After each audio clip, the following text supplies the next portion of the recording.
Merci beaucoup. Madame la Présidente, Madame la Ministre, Madame la Présidente de la Commission des Affaires sociales, mes chers collègues, cette semaine n'est pas une date comme les autres. Nous célébrons l'Europe. C'est la raison pour laquelle mon groupe Renaissance a souhaité envoyer un symbole fort à la jeunesse avec cette proposition de loi visant à promouvoir l'Erasmus de l'apprentissage.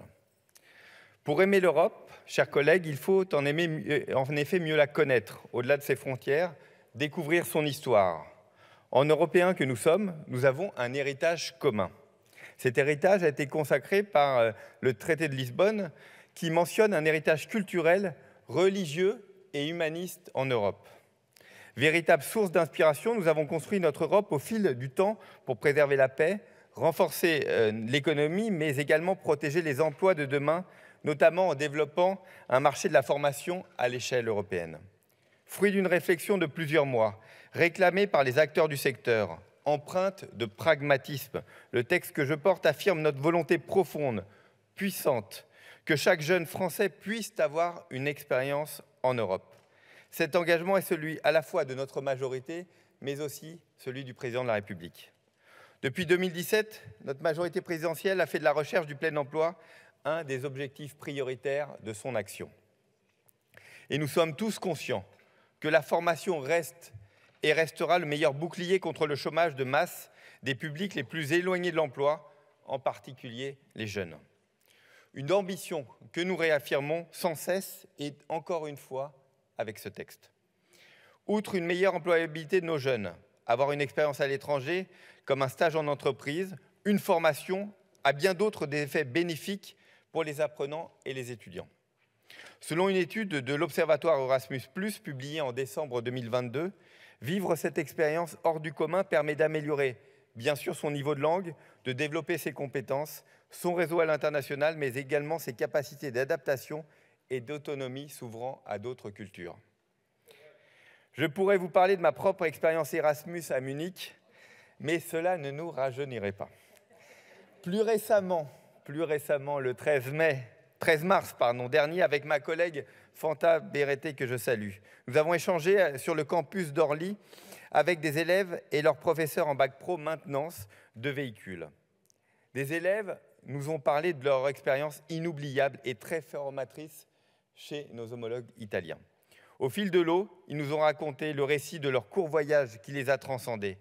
Leurs yeux brillaient. Ils nous ont fait part des techniques de réparation de véhicules, d'enseignements différents par rapport à celui prodigué en France. À l'issue de nos échanges, ils nous ont confié qu'ils étaient impatients de renouveler cette expérience, mais évidemment pour une durée plus longue. En 2018, la mobilité internationale des apprentis, y compris à l'intérieur des frontières de l'Union européenne, apparaissait très peu développée, puisque seulement 25 000 apprentis avaient bénéficié d'une expérience professionnelle hors de France. Expérience dont la durée oscillait entre 2 et 3 semaines, alors que plus de 600 000 étudiants français avaient pu se rendre à l'étranger. Le rapport de Jean Herthuis, remis à Muriel Pénicaud en 2018, intitulé « Lever les freins de la mobilité des apprentis en Europe », faisait d'ailleurs état de cet écart important.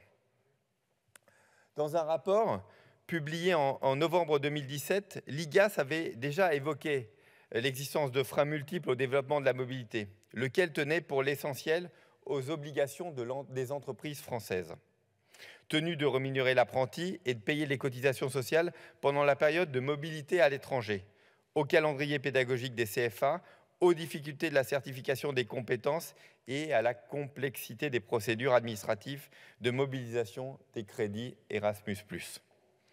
Dans un autre rapport sur les développements de la mobilité européenne des apprentis, remis en décembre 2022, l'IGAS fait 21 recommandations visant à augmenter significativement le nombre d'apprentis qui partent en mobilité. La présente proposition de loi s'inscrit dans l'esprit de ce rapport.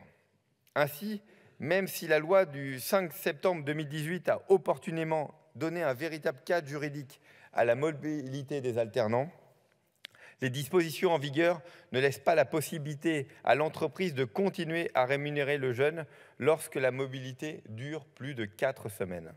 Ce qui peut le mettre en difficulté s'il ne perçoit aucune rémunération dans le pays d'accueil et ce qui va à l'encontre de la volonté de bon nombre d'entreprises. Rendre optionnel plutôt qu'obligatoire, la mise en veille de certaines clauses du contrat d'apprentissage paraît donc indispensable pour lever un frein préjudiciable au développement de la mobilité internationale des apprentis et des salariés en contrat de professionnalisation. Tel est l'objet de l'article 1er. À mon initiative, la Commission a adopté un amendement destiné à lever un frein supplémentaire à la multiplication des départs à l'étranger en autorisant que la convention de mise en veille soit par dérogation au régime de droit commun conclue uniquement entre les parties françaises dès lors que l'employeur de l'État d'accueil apportera des garanties à l'alternant, en particulier en termes d'organisation de la mobilité et de conditions d'accueil. Cette modification répond à une difficulté identifiée par les acteurs de terrain, qui nous ont fait savoir que certains partenaires étrangers refusent de signer la convention de mise en veille au motif qu'ils ne se sentent pas liés par ces stipulations. L'article 2 facilite la conclusion de conventions pour les alternants effectuant une mobilité internationale dans un organisme de formation en supprimant l'obligation d'une convention individuelle de mobilité lorsqu'un partenariat existe déjà. Sur ma proposition, la Commission a adopté un amendement étendant cette simplification aux structures assurant tout ou partie des enseignements dispensés par les CFA hors des murs. L'article 3 prévoit d'organiser une convergence des prises en charge financières par les opérateurs de compétences et rendre la compensation des coûts liés aux cotisations sociales obligatoires et non facultatives. J'ai tenu, comme plusieurs d'entre vous, à ce que cette obligation figure explicitement dans la loi. Je présenterai donc un amendement et un sous-amendement en ce sens qui traduit la volonté d'assurer une couverture sociale minimale gratuite pour tous. Chers collègues, dans un contexte où le marché du travail est de plus en plus mondialisé, la mobilité des alternants constitue un véritable levier pour favoriser l'insertion dans l'emploi de nos jeunes. L'année 2022 a permis à notre politique liée à l'apprentissage de franchir un nouveau cap avec 837 000 nouveaux contrats signés. N'oublions pas ce record historique. Nous devons continuer à soutenir, à accompagner et à réguler la formation des parties prenantes de l'apprentissage. Soutenir en pérennisant l'aide de 6 000 € à l'embauche des alternants pour tous jusqu'en 2027, comme cela a été annoncé par le Président de la République. Accompagner en développant le nombre d'apprentis pour atteindre 1 million d'apprentis par an d'ici la fin du quinquennat. C'est notre objectif. Réguler grâce à la certification de France Compétences pour améliorer la qualité des formations, mieux connecter l'offre à la demande.